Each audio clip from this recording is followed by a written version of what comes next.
React and TypeScript workshop waa workshop loogu talagalay dhammaan developerska aqoon hore ka haysta React kuwaasoo doonaya in ay bartaan TypeScript.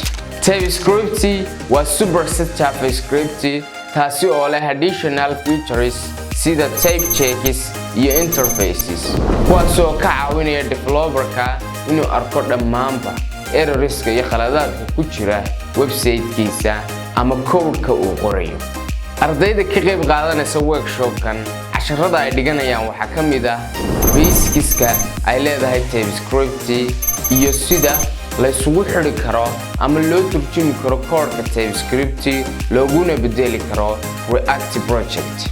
Casharrada kale ay qaadan doonaan waxaa ka mid ah sida loo diyaarinayo TypeScript environment sida code-ka loogu qori karo React components-ka.